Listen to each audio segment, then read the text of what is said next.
2000க்கு மேற்பட்ட 2026 முன்னிட்டு 2000க்கு மேற்பட்ட பாதி சொன்னீங்க. அது உள்ளே அந்த மருத்துவர் பணியிடங்கள் மட்டுமா இல்லை எல்லா பணியிடங்களும் மட்டுமா? மருத்துவர் பணியிடங்கள் மட்டும்தான். அந்த 2553ங்கிறது முழுமையாக மருத்துவர் பணியிடங்கள். மற்ற பணியிடங்கள் தான் இப்போ நான் சொன்னேன். ஹெல்த் இன்ஸ்பெக்டர்ஸ்க்கு வந்து எக்ஸாம் கான்டக்ட் பண்ணுறதுக்கான ஒரு நடவடிக்கைகள் தொடருது. விஹெச்என்னை பொறுத்த வரைக்கும் ஒரு 13 வழக்குகள் உச்சநீதிமன்றத்தில் இருக்கிறது.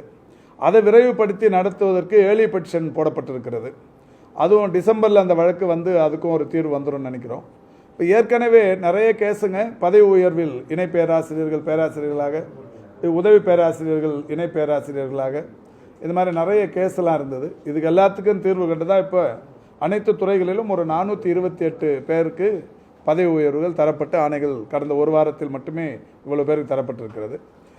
நேற்றுக்கும் முந்தா நாளும் கூட 2 நாளில் ஒரு 1196 தொகுப்பூதிய செவிலியர்களுக்கு கலந்தாய்வு நடத்தி அவர்கள் விரும்புகிற இடங்களுக்கு அனுப்பி வைக்கப்பட்டிருக்கிறார்கள். இல்லை, அவங்க சொல்லவே இல்லை. அதுங்க அது இல்லை அது பேப்பரில் வந்த செய்தி. அவங்க அது மாதிரி சொல்லலை. சம்மந்தப்பட்ட டாக்டர் செந்தில் இப்போ பேசின அவர் ஒரு மறுப்பு அறிக்கையை தரப்போகிறார். அந்த மாதிரி எதுவும் இல்லை. அவங்கள ஏற்கனவே பேச்சுவார்த்தை நடத்துறதுக்கு முன்னாடி அவங்களோட கிரீவன்ஸ் அது. அதுக்கப்புறம் செக்ரட்டரி தலைமையில் டிஎன்ஜிடிஏவும் ஃபாக்டாவும் 2 அமைப்பையும் தனித்தனியாக கூப்பிட்டு பேசியிருக்கு. நானும் சம்மந்தப்பட்ட மருத்துவர்களை சங்கங்களை அழைத்து பேசியிருக்கிறேன். அந்த மாதிரி எந்த போராட்டமும் இல்லை. அது முன்னாடி அவங்களோட கிரீவன்ஸை வந்து இன்றைக்கி பேப்பரில் போட்டிருக்காங்களே தவிர அவங்க இப்போ எதுவும் சொல்லலை. அதுக்கு ஒரு அறிக்கை சம்மந்தப்பட்ட மருத்துவரே தரப்போகிறார்.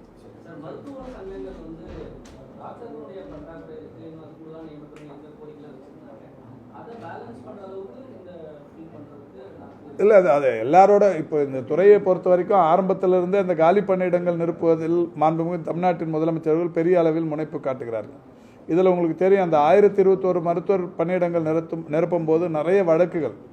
ஒன்று, கொரோனா காலத்தில் பணியாற்றியவர்களுக்கு மதிப்பெண் சரி கொடுக்குறோன்னு ஒத்துக்கினதுக்கு அப்புறம் 2 வருஷம் கொரோனா காலத்தில் பணியாற்றியவர்களுக்கு மதிப்பெண்ணாங்க. உடனே 1 வருஷம் செஞ்சவங்க 1.5 வருஷம் செஞ்சவங்களாம் எங்களுக்கும் மதிப்பெண்ணாங்க. அப்புறம் அந்த மதிப்பெண்ணை பிரித்து போட்டு அந்த பணி ஆணைகள் தருவதற்கு கொஞ்சம் டிலே ஆச்சு. இப்போவும் கூட பார்த்துருப்பீங்க, ஹெல்த் இன்ஸ்பெக்டர்ஸுக்கு 38 கேஸு, இப்போ விஹெச்என்னுக்கு சுப்ரீம் கோர்ட்டில் 13 கேஸு. இந்த மாதிரி இப்போ இந்த 428 பேருக்கு பதவி உயர்வு கொடுத்தது இருக்கிறதுலையும் 10க்கு மேற்பட்ட வழக்குகள். இதுக்கெல்லாம் தீர்வு கண்டு ஒவ்வொன்றாக இன்றைக்கு பணி நியமனங்கள் என்பது நடைபெற்று கொண்டிருக்கிறது.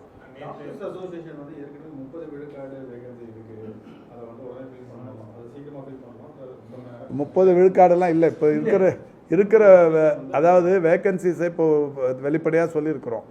இப்போ இதில் இந்த சூப்பர் ஸ்பெஷாலிட்டி, அதாவது அந்த பொசிஷியன் அந்த மாதிரியான மருத்துவ காலி பணியிடங்கள், அதில் டிஎம்எஸ் சைட்லேயும் டிஎம்இ சைட்லேயும் இருக்கிற அந்த மருத்துவர் பணியிடங்கள் நேரடியாக வந்து எம்ஆர்பியில் இது வரைக்கும் எடுத்ததில்லை. இங்கே டிபிஹெச்சில் எடுக்கிற எம்பிபிஎஸ் படிச்சுட்டு போகிறவங்க அதுக்கப்புறம் பிஜி படித்து அங்கேருந்து தான் அவங்க அங்கேருந்து போயிருக்காங்க. இது வரைக்கும் அது மாதிரி தான் நடந்துருக்கு. ஒரு காலகட்டத்தில் இவங்களை வந்து வாக்கின் இன்டர்வியூ மாதிரி ஒரு சூழ்நிலையில் எடுத்துருக்குறாங்க. இப்போ அந்த மாதிரி வாக்கின் இன்டர்வியூ எடுக்கலாமா, சட்டப்பூர்வமாக அது சரியாகுமா, இல்லை எம்ஆர்பியில் எடுக்க முடியுமா, இதுக்கான அந்த இதெல்லாம் நடந்துருக்கு. இது ஒரு முடிவு வந்ததுக்கு அப்புறமா அந்த மருத்துவர்களையும் எடுக்க போகிறாங்க. இது எதுக்குன்னா இது 1 மாத காலம்தான் இந்த இடைவெளியே. ஜனவரியில் இவங்கெல்லாம் வந்துட்டாவே, இந்த 2553 வந்துட்டா இந்த பிஜி முடித்தவங்க ஆட்டோமேட்டிக்காக அந்த துறைகளுக்கு போயிடுவாங்க. டிஎம்எஸ்க்கும் டிஎம்இக்கும் போயிடுவாங்க.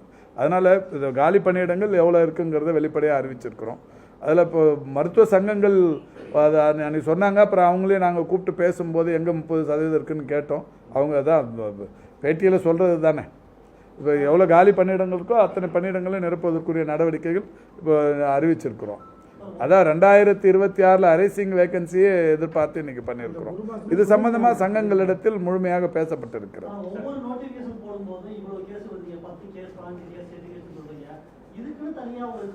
இல்லை, அதுதான் இப்போ நம்ம வழக்கு மன்றங்களுக்கு போகிறத யாரும் தடுக்க முடியாது அவங்க உரிமைகளுக்கு. இப்போ இந்த ஹெல்த் இன்ஸ்பெக்டர்ஸ் பார்த்தீங்கன்னா 2 வருஷம் அவங்க கோர்ஸ் படிச்சிருக்கணும், தமிழ்நாட்டில் படிச்சிருக்கணும் அப்படிங்கிறது ஒரு பொதுவான நியதி. ஆனால் பாண்டிச்சேரியில் படித்தவங்க, கர்நாடகாவில் படித்தவங்களும் இதில் நாங்களும் தானே ஹெல்த் இன்ஸ்பெக்டர்ஸ் படிச்சிருக்கிறோம், எங்களுக்கு கொடுங்கன்னு அவங்க ஒன்று. அப்போது 1 வருஷம் படித்தவங்க நாங்கள் இது ஹெல்த் இன்ஸ்பெக்டர் படிச்சிருக்கிறோன்னு அவங்க ஒரு கேஸ். இந்த மாதிரி கேஸ் தான் 38 கேஸ். இப்போ கடைசியாக ஹைகோர்ட் என்ன சொல்லியிருக்கு, இவங்களுக்கு ஒரு எக்ஸாம் நடத்தி கொடுங்க. நான் எக்ஸாம் நடத்துறது எப்படி நடத்துறது போகிறதுங்கிறதுக்கான ஒரு கைட்லைன் தயாரிக்கிற பண்ணி நடக்குது. அது முடியும். இப்போ விஹெச்என் பார்த்தீங்கன்னா அதுவுமே இதே மாதிரி எங்கே படித்தவங்களுக்கு தரணும், எத்தனை வருஷம் படித்தவங்களுக்கு தரணும். இப்போ படிச்சுட்டு அத்தனை பேருமே கவர்மெண்ட்டுக்கு வரணும்னு நினைக்கிறாங்க. இதில் பெரும்பகுதியாக ஒரு கோர்ட்டுக்கு போகிறது ரொம்ப ஈஸி. படிச்சுட்டு எது படித்தாலுமே இது ரிலேட்டடாக படிக்கும்போது எங்கே படித்தாலுமே நான் அரசு வேலைக்கு தான் போகணுன்றாங்க. அந்த மனநிலைங்கிறது அதிகரித்து போச்சு. இது அது இப்போது வாய்ப்பு இருக்கிறவங்களுக்கு, இது திறமை இருக்கிறவங்களுக்கு, தகுதி இருக்கிறவங்களுக்கு கிடச்சிருச்சு. மற்றவங்க எங்கேயாவது தனியார் முயற்சி பண்ணுவோன்னா இல்லை. படித்த அத்தனை பேருமே இங்கே வரணும்னு நினைக்கிறதால தான் இந்த சிக்கல்.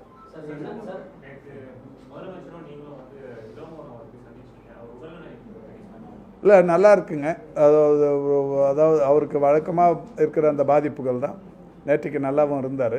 அதான் பேசுகிறாரு, அந்த மாதிரி இல்லை, நல்லா இருக்கார். தீவிர சிகிச்சை பிரிவில் சிகிச்சை பெற்றுக்கிறார். செயற்கை இப்போ எக்மோரில் போயின்னு இருக்குப்பா. அப்போ போயின்னு இருக்கு. இப்போ மதுரை ராஜாஜியில் அடுத்த கட்டத்துக்கு அதை எடுத்துகிட்டு போயின்னு இருக்கிறாங்க. அது முடிஞ்ச உடனே சேலம், கோயம்புத்தூர் சொல்லியிருக்கிறோம். அது இந்த வருஷத்துக்கு எண்டில் வரும்.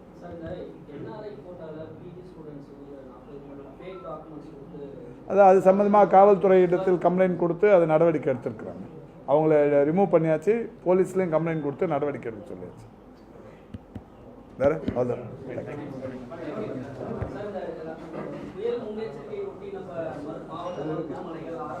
இது எல்லா இடத்துலையும் அலர்ட்டாக இருக்கிறாங்க. எல்லா மருத்துவமனையிலும் கடந்த மழையின் போது எங்கெல்லாம் பாதிப்பு வந்ததோ, குறிப்பாக தூத்துக்குடியில் பார்த்தீங்கன்னா ஒரு கார்டியாக் டிபார்ட்மெண்ட்டு கிரவுண்ட் ஃப்ளோரில் இருந்தது. மழை வந்தோடனே தண்ணி நிரம்பிச்சு. இப்போ அதெல்லாம் மாற்றியாச்சு. அன்னூர் ஆஸ்பத்திரியில் அது மாதிரி ஒரு தாலுக்கா ஹாஸ்பிட்டலில் ஒரு பிரச்சனை இருந்தது. எங்கெல்லாம் அந்த மாதிரி மழை வந்தால், தண்ணி வந்தால் மருத்துவமனையின் அந்த உள்கட்டமைப்பு பாதிக்கப்படுமோ அதெல்லாம் மாற்றி அதெல்லாம் பண்ணியாச்சு. இந்த ஒரு வருஷமாக அதெல்லாம் கம்ப்ளீட்டாக மாற்றிருக்கு. மழைக்கும் மருத்துவமனைக்கும் பாதிப்புங்கிறது சுத்தமாக இருக்காது. அது எல்லா இடத்துல அதை சீர் பண்ணி வச்சுருக்கு. இப்போ இந்த வடகிழக்கு பருவமழையை பொறுத்த வரைக்கும் 14ஆம் தேதி நம்ம மெடிக்கல் கேம்ப் ஆரம்பித்தோம்.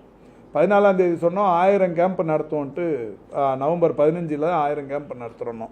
அன்றைக்கிலிருந்து இன்றைக்கி வரைக்கும் கூட கேம்ப் நடத்துகிறத நிறுத்தலை. ஏன்னா வடகிழக்கு பருவமழையை பொறுத்த வரைக்கும் தமிழ்நாடு முழுக்கவே எல்லா இடத்துலையும் அந்த மழை பொழிவு இருந்துன்னு இருக்கிறதால இது வரைக்கும் நடத்திருக்கிற ஒட்டுமொத்த கேம்ப்பு பார்த்திங்கன்னா 49,326 கேம்ப் நடத்திருக்கிறோம். கடந்த 15ஆம் தேதி, அக்டோபர் 15ஆம் தேதி தொடங்கி இன்று வரை ஒரு 1.5 மாதத்தில் 49,326 கேம்ப் நடத்திருக்கிறோம். இதில் பயன்பட்டவங்களோட எண்ணிக்கை 26,80,086. இதில் காய்ச்சல் பாதிப்பு 14,665, இருமல் சளி பாதிப்பு 91,556.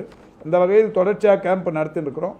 இப்போவும் கூட இந்த டெல்டா பகுதிகளில் மழை வருதுனாக்கா உடனே இமிடியேட்டாகவே மழை ஒரு பக்கம் இருந்தாலும் கேம்ப் நடத்துறது, அவங்கள இந்த பாதிக்கப்பட்டவங்களை எடுத்துகிட்டு போயிட்டு சென்டரில் எடுத்துகிட்டு போய் தங்க வைப்பாங்களே அந்த இடத்துலலாம் கேம்ப் நடத்துறது ரெகுலராக ஃபாலோ பண்ணின்னு இருக்கிறோம்.